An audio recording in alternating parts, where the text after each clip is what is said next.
Awalnya kan GGS tuh kalau kita syuting kan ditontonin kan, teriak kan mereka, masuk suaranya. Jadi cut, diem dulu ya, kita lagi motek ya, gitu. Pas kita lagi tag, gitu kan. Dokter ngasih surat istirahat, nggak mempan tuh surat istirahat, nggak bisa, ini tetap kamu harus syuting. Ya kali ya. Apa? Saya Aquarius. Oh, kok kita seelemen.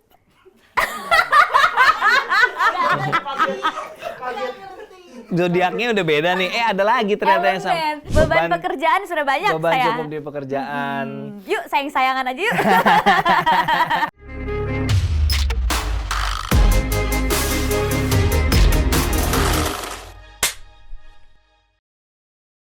Selamat datang kembali di Inframe Bincang-Bincang bersama para pelaku sinema. Dan kali ini kita ketemu sama seseorang yang masih muda tapi titelnya banyak banget. Aktor, produser, influencer, sutradara belum, mungkin soon. Kita tanya aja langsung. Selamat datang Prilly Latukonsina. Hai. Sutradara juga Pril? Enggak? Enggak. Kenapa? Enggak mau?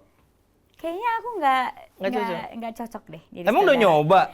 Nggak tahu, cuma kalau ngeliat kayaknya enggak. Karena aku tahu kelebihan aku tuh lebih ke teknis di belakang layarnya, bukan kreatifnya gitu. Jadi mengerti akan gue jagonya di mana gitu kira-kira. Iya, kayaknya aku lebih jagonya di bisnis strategi daripada di memvisualkan skrip. Oke. Nggak bosan di entertainment, Pril? Dari umur berapa lu di entertainment mulai? Dari umur 13. 13 tahun. 13 tahun yang lalu. 13 tahun, sekarang umurnya 27. Iya, tahun ini 27. Tahun ini 27, sekarang 26 lah ya. Iya, masih 26 lah. Dia 26. Dari 13 ke 26, 13 tahun di industri. Gokil. Iya. Nggak bosan ya? Karena bosan makanya nyoba yang lain kan. I see. Nyoba di belakang layar, Bikin terus PH. bisnis gitu. Karena kayaknya kalau aku beneran cuma syuting doang, aku takutnya jadi nggak ada sparknya lagi di saat syuting gitu. I see. Sedangkan syuting itu aku ngerasanya kayak pekerjaan yang bener-bener ada spark di saat kita ngelakuinnya. Kalau yang lain kan emang ya kalau bisnis ke kantor ya gitu-gitu aja kan, kita meeting di dalam satu ruangan gitu, nggak ada spark atau apapun yang excite kita gitu. Berapa persen waktu lo habis buat bisnis versus sebagai insan perfilman sekarang? Kayaknya bisnis tuh 30-40%. Oke. Sisanya ya untuk perfilman. Karena kalau perfilman nggak bisa diganti. Iya. Kalau di bisnis kan bisa hired CEO. Oke. Misalnya kayak aku cuma jadi komisarisnya aja, aku hired CEO. Tapi tadinya gitu. lo CEO langsung? Iya, tapi kan nggak kepegang ya. Jadi Iya. ya hired CEO atau misalnya masih aku yang pegang, tapi kita set meetingnya seminggu sekali gitu. Bukan yang kayak tiap hari harus aku. Sedangkan kalau di PH kan masih harus aku pegang setiap hari. Terus kalau film masih harus aku yang main. Iya dong. Ya siapa lagi? Jadi ya pasti lebih banyak di film. Tapi kenapa nggak bisnis, kenapa lo memilih bisnis lo? Berarti apa aja sekarang? Kosmetik ya? Ada emas, Emas? perhiasan, ada food and beverage, terus ada produk kecantikan dan restoran. Restoran? Iya, restoran. Banyak ya, Pril? Lumayan. Apa yang membuat lo tertarik sih maksudnya? Selain uang ya, maksudnya apa gitu? Kenapa menurut lo itu menyenangkan gitu? Gue pengen tahu aja. Soalnya aku senang menciptakan sesuatu. Kan kalau kita jadi entrepreneur kan kita yang create produknya apa kan? Tapi kan kadang orang menciptakan habis itu udah jalan dilepas, dijual atau dibiarin orang lain yang ngurus sampai sekarang gitu. bisnis aku nggak ada yang pernah aku jual. Nah. Semuanya tetap pada tempatnya gitu. Oke. Ya karena emang aku seneng nge-create produk ya. Jadi kalau misalnya produk yang ini udah nggak laku, ayo kita cari lagi yuk. Kita bikin produk ini supaya lebih berkembang yuk kayak gitu. Tuh aku seneng. Apa yang dari sisi entrepreneur lo ya, kesuksesan yang paling lo banggakan? Kesuksesan yang paling aku banggakan? Ya punya semua bisnis yang aku punya dan bisa terhandle dengan baik tuh yang aku banggakan sih. Karena membutuhkan konsistensi, membutuhkan mental baja, bukan mental ikut-ikutan ya. Yang kayak udah nggak ngetren lagi, bye gitu. Tapi semuanya benar-benar masih aku pertahankan sampai sekarang gitu. Yang lebih spesifik mungkin dalam setahun pernah menjual berapa ratus ribu lipstick apa? Atau gue? Masuk Forbes 30 Under 30? Forbes 30 Under 30, luar biasa. Mungkin gitu ya. Forbes 30 Under 30 dari segi entrepreneurialnya? Iya. I see, oke. Jadi serius juga ya Pril? Serius. Tapi lu masih bisa ngebaginya gitu, maksud gua masih bisa Yang paling penting tuh find the right partner. Soalnya kalau di bisnis kan nggak mungkin sendiri kan, pasti kita harus cari orang yang... Itu bener banget. Jadi aku tuh selalu mengenali kekuatan aku di mana, partner aku nggak boleh punya kekuatan yang sama. Betul. Dia harus bisa punya kekuatan yang aku nggak punya gitu. Betul. Kayak misalnya bikin PH, ya kekuatan aku di bisnis strategi dan di marketing, tapi di kreatifnya aku butuh Umay. Iya. Kayak gitu. Terus untuk perjanjian bisnis-bisnis yang lain, aku butuh partner aku yang satu lagi gitu. Jadi kekuatan kita tuh saling melengkapi, bukan saling tabrakan gitu. Jadinya semua bisnisnya tuh berjalan dengan lancar, sama kayak bisnis aku yang lain gitu. Misalnya untuk aku punya perhiasan gitu, jualan emas itu kan nggak kayak jualan produk lain, nggak kayak jualan produk lain ya. Emas tuh hitungannya beda lah. Nah aku butuh orang yang ngerti hitungannya dan bisa handle pabrik gitu. Aku handle sales sama promosinya gitu. Jadi punya kekuatan yang saling mengisi. Makanya sampai sekarang bisnis aku jadi bisa stabil dan bisa sustain karena partner yang aku punya tuh nggak punya kekuatan yang aku punya. Jadi kita kekuatannya saling mengisi. Pernah salah nggak pilih partner, Pel? Of course, pernah salah gitu. Pernah salah pilih partner yang ternyata mungkin kekuatannya sama. Iya, salah spek ya? Salah spek. Jadi pas misalnya pas nge-handle operasional, kita berdua sama-sama bingung karena kekuatannya nggak di situ. Terus akhirnya ada yang berantakan gitu-gitu ya. Pasti harus mengalami itu dulu kan supaya kita tahu siapa sih partner yang pas sama kita gitu. Ini kayak talk show-nya Tung Desem Waringin ya, jatuh-jatuhnya lebih ke motivasi bisnis ya jatuhnya tuh. Gue berasa Mary Riana jadinya nih ngomongin soal. Aduh, tapi gue tertarik gitu kayak lo punya keseimbangan yang menarik antara sisi lo sebagai seniman sama sisi lo sebagai businessman gitu, businesswoman, entrepreneur lah gitu ya. Menarik gitu dan dua-duanya lu pursue terus gitu, nggak yang kayak oke, gue suka ini ya udah yang ini tinggalin gitu. Tapi ada kok yang nggak seimbang. Apa tuh? Love life saya nggak seimbang. No time for love, baby. Itu yang nggak seimbang gitu. Makanya jadi ya kelihatannya memang hidup saya nih wow seimbang banget antara pekerjaan yang satu dan yang lainnya, tapi di personal life sih hancur. Personal life sih jujur aja sih. Tapi apakah itu yang mempersulit, Pril? Kesibukan itu yang mempersulit lo membangun hubungan personal? Banyak faktor sih ya, aku tuh bingung kayak sebenarnya salah gue di mana sih gitu. Ya mungkin aku nggak ngerti ya, mungkin emang belum ketemu aja orang yang benar-benar mengerti kalau maksudnya kayak ya fokus orang tuh nggak harus di hubungan terus, pasti kan dia juga harus fokus sama mimpinya, harus bagi waktu sama hidupnya yang lain gitu. Sedangkan kebanyakan kan kayak, aduh kayaknya terlalu sibuk nih orang, aduh kayaknya terlalu banyak jiper duluan kali mengejar mimpi gitu-gitu. Coba ngeliat lu takut duluan kali ya, Bro. Nggak tahu aku. Sukses dan segala-galanya gitu kayak. Aku ngerasa gitu, kayak gue punya apa gitu. Aduh. Ntar kayak Galia Meratna. Wow. Ntar gue mau apel ke rumah Prilly dijenggut ke pagar lagi sama bapaknya gitu. Ya orang tua aku justru yang bebas banget. Cuma kayak aku selalu ngerasa di saat kayak deket sama orang atau relationship atau apapun itu, aku selalu merasa selalu aku yang bertanggung jawab terhadap aktualisasi diri mereka gitu. Wih berat banget. Kenapa harus aku yang bertanggung jawab? Berat banget ya. Ya kalau kata di Crazy Rich Asian, it's not my responsibility to make you feel like a man. Tapi sorry banget kenyataannya it's like my responsibility gitu. Jadinya capek. Jadi udah bisa bikin skrip lah dari itu sebenarnya. Kayak Taylor Swift. Jadi aduh capek banget, here we go again. Kayak ganti pemain tapi same script. Wes. Itu lagunya Whitney Houston kalau nggak same script different cast. Oh iya ya. Iya. Ya, Whitney Houston hidup bukan. saya. Ada same script different cast judul lagunya. Itu love life saya.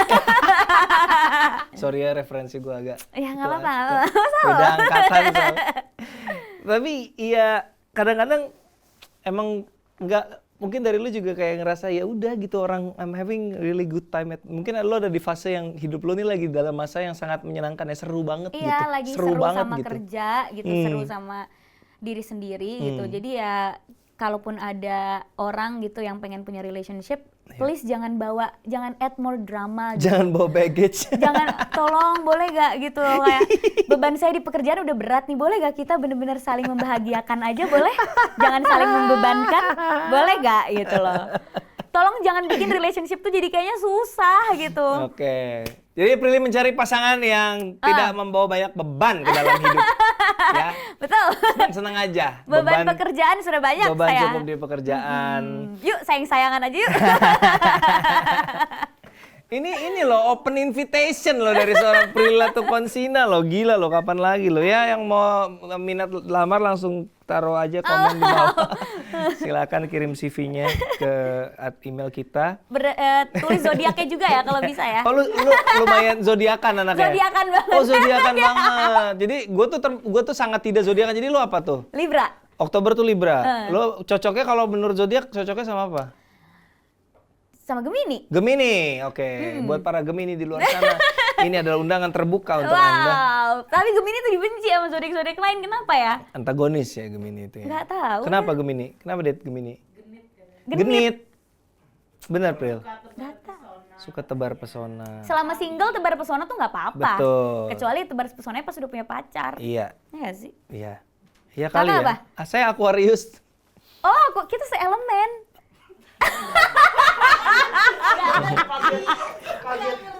Zodiaknya udah beda nih. Ada lagi ternyata yang sama. Elemen. Jadi Libra, Aquarius, Gemini itu satu elemen. Air. Kita udara. Air. Bukannya bukan air kali, air. Enggak, air. Kan Aquarius water bearer. Enggak, kita udara. Oke. Kita udara. Udara ya? Iya. Artinya apa tuh elemen udara? Kita jangan sama yang api. Makin kencang nanti apinya. Makin panas. Oh gitu. Berkobar. Yang elemennya api apa aja? Leo, Sagittarius, Aries deh. Ih gila gue hafal banget. Taurus apa? Bini gue Taurus. Taurus tuh tanah ya? Taurus tanah berarti. Bumi berarti dia kayaknya ya. Nah, jadi kalau Takut salah udara saya. ketemu bumi apa yang jadi? Bagus. Oh, bagus. Bersinergi dengan baik. Oke, iya Nih, iya. tolong ya takar zodiak kalau saya salah ya. Saya cuma baca-baca soalnya. Feng Shui gimana? tahu Lu tahu, tarot lu nguasain apaan aja sebenarnya. Kita flashback sedikit dari Prilly yang umur 13 tahun menghiasi segala macam program televisi, tapi benar-benar menjadi viral, seviral-viralnya, walaupun ketika itu istilah viral mungkin udah lazim belum ya, itu ketika Belum, 2013 ya ada ganteng-ganteng serigala. Yang waktu itu inspirasinya dari Twilight sebenarnya, Twilight Saga ya. Malu gak sih niru-niru gitu? Bodoh amat ya ketika itu, nggak peduli ya Prila? Ketika itu tuh nggak peduli Nggak sama peduli sekali ya. lagi. Karena ya pada saat itu tujuan aku bukan fame kan, duit tujuannya. Karena Jujur ya Anda jujur ya? ya saya, karena pada saat itu baru lulus SMA, aku tuh bener-bener nyari uang untuk kuliah. I see. Gitu, karena aku pengen di universitas yang bagus gitu, pengen dan mahal kan. Ini bener nih, orang suka menjual kisah sedih, emang orang tua nggak biayain kalau mau kuliah? Enggak, papa aku bukan tulang punggung keluarga ya, maksudnya papa aku bekerja gitu. Cuma pada saat itu universitas yang aku mau mahal gitu loh. Dan aku kan waktu itu jurusannya waktu SMA tuh cita-citanya pengen ngambil kedokteran, terus ganti lagi pengen ngambil education karena pengen jadi guru gitu-gitu. Pasti kan cari the best university kan. Ya mahal dong, apalagi kalau mau kuliah di luar gitu. Jadinya ya kerja dulu deh. Syuting deh gitu. Dan syuting itu emang hobi aja, bukan yang kepikiran bakalan jadi profesi serius gitu. Jadi nggak peduli ceritanya mau jadi, mau tiba-tiba ada serigala, mau ada vampir, yang penting saya dibayar gitu kan. Sepragmatis itu ketika itu ya? Iya, karena juga nggak ada kata viral, balik lagi. Terus kata fame atau populer itu kayak jauh banget dari hidup aku dan cita-cita aku. Karena jadi artis zaman dulu tuh kayak angan-angan. Soalnya kan gimana sih, kita nggak ada acuan gitu, nggak ada Instagram, nggak ada apa-apa. Terus artis tuh bener-bener kita nonton di TV atau nonton di bioskop yang kayaknya jauh banget untuk berada di situ gitu. Jadi nggak bisa jadi cita-cita yang mudah untuk anak zaman dulu gitu. Makanya nggak pernah ada cita-cita mau jadi artis kan zaman dulu. Pasti kalau ditanya anak zaman dulu maunya jadi dokter, mau jadi ini. Kalau sekarang kan mau YouTuber, mau ini. Nah jadi ya udah sesimpel itu aja, ada opportunity. Ya udah, dan aku juga bukan peran utama anyway. Peran aku nggak penting lagi di sinetron itu, jadi kayak maksudnya cuma jadi dayang-dayang aja kan, bukan yang literally bener-bener ada cerita sebenarnya. Mila ya? Iya, sebenarnya kan ceritanya tentang Camilla, Ricky Harun sama Kevin Julio kan. Ya aku cuma melengkapi aja, menghibur. Tapi gitu. ketika itu popularitas lu kerasa berdampaknya meskipun lo bukan lead di situ? Awalnya kan nggak berasa karena kita nggak nontonin sinetron kita sendiri kan, Iya. dan nggak tahu responnya di luaran itu kayak gimana. Iya. Cuma dapat kabar, oh rating 1, nggak ngerti rating apaan. Oke. Zaman dulu rating apaan sih maksudnya gitu kan? Oh rating 1, oh I think it's a good thing gitu. Ya udah. Terus kita kan syuting terus tiap hari, jadi juga nggak pernah ke I mall, nggak pernah see. keluar, jadi nggak pernah ngerasain dimintain foto yang gimana-gimana. Iya. Nah mulai ngerasa populer banget itu gara-gara pas orang itu tahu lokasi syuting kita di mana, heboh orang berbondong-bondong datang ke lokasi syuting sampai pagar lokasi syuting jebol. Bocornya dari mana kira-kira? Ya mungkin kru atau postingan siapa gitu. Jadi tiba-tiba, hah lokasi syuting GGS? Wah langsung heboh Di mana banget. tuh? Orang dari seluruh luar kota, ada yang dari Pontianak, ada yang dari mana datang ke lokasi syuting kita. Studi tour ke Serius, lokasi jadi syuting. kayak Di mana? tempat wisata ya Di lokasi mana? syuting kita. Di mana? Di Keranggan waktu itu kan kita. Keranggan tuh di mana sih? Di Cibubur sanaan dikit gitulah. Memang selalu di situ. Memang itu kita selalu si set si pohon-pohon apa segala macam itu di situ juga. Jadi kan awalnya kan GGS tuh kebanyakan di rumah kan. Oke. Belum yang ke hutan-hutan gitu lah. Jadi kita setiap hari di situ karena itu setnya set sekolah, set rumah. I see. Nah, syutingnya kan di sekolah, rumah Orang gitu. mulai tahu dan pada berkunjung. Berkunjung Dan nggak dari mungkin- berbagai macam kota. Nggak mungkin dibubarin juga Nggak ya. mungkin Akhirnya dibubarin. dibarikade aja. Iya, dan jebol, tembok sampai jebol gitu. Tembok yang jebol. Tembok jebol. Tembok. Diapain? Kan pagar terus ada tembok itu bolong temboknya. Ya nggak tahu ya. Aku juga nggak ngerti. Sampai heboh banget, sampai kru-kru tuh udah pusing jagainnya. Belum lagi kalau kita syuting kan ditontonin kan, teriak kan mereka, masuk suaranya. Jadi cut. Diem dulu ya, kita lagi motek ya, gitu. Pas kita lagi tag, gitu kan. Nah mulai di situ kayak, what is going on? Aku langsung mulai gitu kayak, apa yang terjadi di hidupku? Oh my god, disitulah aku langsung merasakan hidupku berubah. Gitu. Aku sudah tidak bisa menjadi normal lagi. Jadi wake up call lo itu bukan lagi di mall diminta foto atau di jalan ketemu orang, lo set syuting lo diserbu warga, mengeluk-elukan kalian. Betul. Di situ baru sadar, oh we're big Iya, gitu. oh kita populer ya. Kayak, oh. Berapa lama itu berlangsung bukan teror ya, maksudnya kedatangan masa itu terus-terusan. Sampai hari terakhir syuting. Bener-bener that moment onwards ada Iya, kayak gitu terus. ada kayak Berapa gitu lama terus. tuh sisa? 2 tahun lah. Gue kebayang jadi sutradaranya tuh bagaimana ya lagi take, wah bagus nih gitu. Ya, 2 tahun lah kita begitu ya. Gokil. Jadi Berarti in and out lu dari set ke base camp talent apa susah dong? Wah susah banget kalau mau masuk lokasi mobil diketok-ketok gitu. Oh kayak Messi mau latihan, udah ngetok-ngetok gitu. Iya gitu, sampai mobil udah pada lecet gitu, itu udah biasa aja jadinya. 2 tahun kayak begitu? Begitu 2 tahun. Sampai Gila ya? sepatu yang aku pakai tuh dibikin KW-nya gitu, terus sepatu Prilly. Dijualnya gitu, sepatu Prilly gitu. Jadi apapun yang aku pakai dibikin KW-nya, terus jadi itu namanya jadi sepatu Prilly, tas Prilly gitu. Jadi brand saya gitu. Nah disitulah aku kayak, oh my god gitu, ada apa ini Tuhan gitu. Oke. Akhirnya selesai karena ya mungkin karena udah jenuh ya penonton ya, udah Oh ratingnya ya, udah udah 2 ngangkat. tahun juga, udah 560-an waktu itu kayak Oke. aku ingat banget lah berhentinya di 560-an. Berarti kalau dia tayangnya selama 2 tahun dan fans itu datangnya selama hampir 2 tahun, berarti ketika lokasi lo ketahuan itu masih di awal-awal ya? Masih di awal-awal. Masih di awal-awal Dan ya? akhirnya mereka tuh kayak bikin komunitas sendiri si fans ini, jadi saling memberikan info kita syuting di mana kalau kita pindah. Wow. Jadi nggak mungkin kita bebas dari penonton tuh nggak mungkin. Wow. Kita syuting di hutan aja, ada yang ikut-ikutan nginep di hutan gitu. Solid bro. Itu luar biasa sih ya dulu. Ya itu luar biasa banget. Udah gitu ketika lo main mulai transisi pelan-pelan ke layar lebar gitu ya April, lo menemukan enjoyment baru lagi dong ketika di layar lebar, beda dunianya gitu. Pasti sih, pasti beda karena kalau waktu di sinetron kan motek sekarang nih, skripnya baru di print. Jadi itu dialog sepanjang itu kita cuma punya waktu 3 menit menghafal. Waktu itu ini loh, Mila pernah ngobrolin soal GGS di IG gue, terus dia ngomong apa gitu tentang GGS, terus ada orang yang marah. kamu tidak boleh menghina-hina itu dan membesarkan nama kamu gitu-gitu. Aku nggak menghina, aku ngasih tahu kalian behind the scene-nya. Oh iya betul. Iya. Jadi kalian lihat nih, kita seseger itu di TV ya, cantik, ganteng, sempurna gitu ya adegannya. Itu kita belum tidur. Kita itu subuh, itu belum tidur. Terus kita ngafalin skripnya 3 menit saja pemirsa gitu loh. Jadi kayak adegan apa ini? Adegannya gini. Mana skripnya? Bentar lagi di print. Oh iya, oke. Tipes berapa kali selama 2 tahun itu? Tipes 2 kali. Dan tidak dikasih waktu istirahat. Jadi infus di sini, tetap syuting sini segini doang. Yang bener loh. Sumpah demi Tuhan. Itu infus nempel syuting? Syuting, terus bahkan aku bawa oksigen sendiri. Karena aku tuh sering blackout, sering migrain, dan waktu itu lagi tipes juga. Jadi kayak dokter ngasih surat istirahat. Nggak mempan tuh surat istirahat. Nggak bisa, ini tetap kamu harus syuting.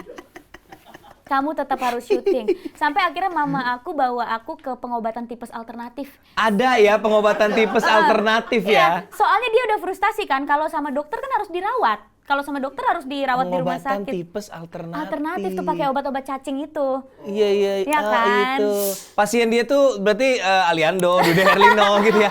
Gak pernah tipes, aku yang ringkih ya, aku yang ringkih gitu. Terus kayak mama bilang, ini kalau kita ke dokter, dokter marah kalau kamu harus tetap syuting. Ntar dikirain orang tua yang maksa kan gimana gitu. Padahal kita juga sebagai orang tua udah pengen marah banget gitu. Kenapa anak gue masih disuruh syuting gitu. Lu cerita gini itu produsernya dulu nggak apa-apa nih? Nggak apa-apa, produsernya biar evaluasi ya Pak. Ya tolong evaluasi Pak, aktornya jangan dieksploitasi seperti itu. Waduh, gitu. Abis ini Prilly dicari-cari. Nggak apa-apa, saya nggak masalah. Nggak apa-apa ya? Iya, karena aku sebagai produser, aku nggak mau kalau sampai pemain aku sakit dan aku masih maksain dia kerja. Aku nggak mau. Potong. Gila, aku nggak mau banget kayak gitu. Ini nggak ada produser yang mau nawarin gue komedi. Kalau kita nggak mau bikin komedi, boleh nggak sih ada produser yang lain nawarin gue gitu. Oke, nanti kapan-kapan ya. Saya pitch dari sini. Tapi di Get Married series pun aku ngerasa kayak apa gara-gara gue nggak bisa nahan ketawa ya jadi sutradara kesel. Karena pada saat itu tuh kita pulang malam banget karena nungguin aku ketawa. Jangan-jangan dulu guys, jam 3 pagi infus itu semua gara-gara lu ketawa terus ya.